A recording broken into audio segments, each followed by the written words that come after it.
Yo, what's going on guys? Kultamush back at it with another video. One of the biggest worries when anyone is getting into PC gaming is the fact that there is a notion that you have to upgrade all the time. That within a year or two, your video card essentially turns into a brick and you need to get a new one. Well, let's put that to the test. In this video, I will be taking a look at the EVGA GeForce GTX 660 Ti, a 2GB video card released back in 2012 for around $270. I'll be putting it to the test against The Witcher 3, Fallout 4, Rise of the Tomb Raider, and Tom Clancy's The Division. All of these games were ran at various settings at 1080p, and all of my system specs will be in the description box down below. Does a GPU that old crumble against modern games, or does the 660 Ti still have some life left in it in 2016? Let's find out.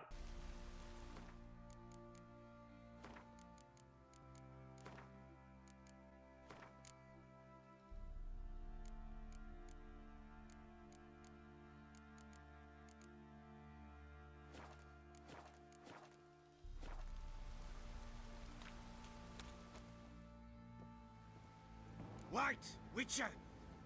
When you find my daughter, will you give her this?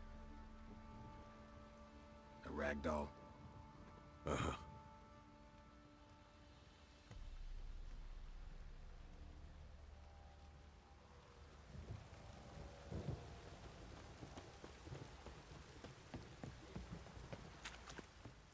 First, we have The Witcher 3 Wild Hunt. The game is running on the high preset with the Hairworks features turned off. The game does okay. For the most part, you'll have a frame rate over 30, around the 32 to 35 mark. And in the more intensive sections of the game, you will dip to around 28 to 29. Definitely playable, and the game still looks very good. I found that actually turning the settings down to medium didn't improve the FPS by all that much, so playing on high is probably your best bet if you want a mix of good visuals and a playable frame rate.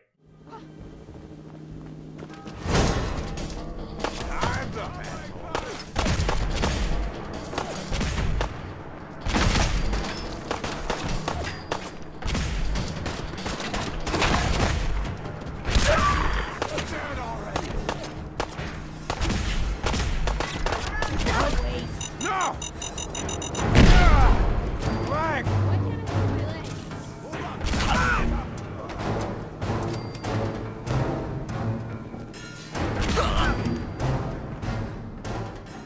Moving on to Fallout 4, this is one I was pleasantly surprised with. I played the game on the high preset and the frame rate for the majority of the time was around 43 to 50. At more intensive areas it would dip to around 35, but that is still very playable. With these settings the game looks good, but more importantly you get a pretty smooth frame rate with the GTX 660 Ti.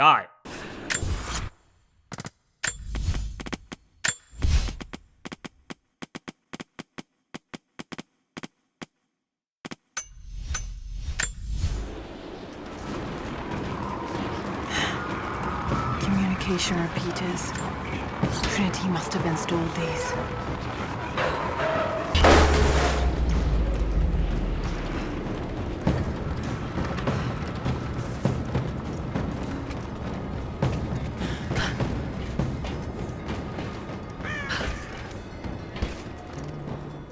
Next up is Rise of the Tomb Raider. This was the game the 660 Ti probably fared the worst against. At medium settings I was getting about 34 to 40 frames per second, and don't get me wrong, that's still very playable, but it is nearing the level of a console experience. But considering how old the video card is, that's not that bad since it actually released a year before the PS4 and the Xbox One. Turning the settings down to low will obviously give you a better frame rate, but at that point the game is going to start looking like poop, so medium in my opinion is the best.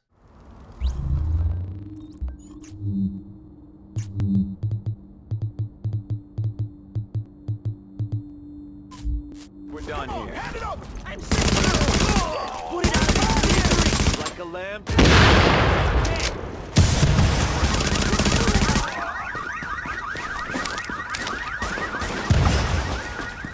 You deserve to die. Oh, that's so close.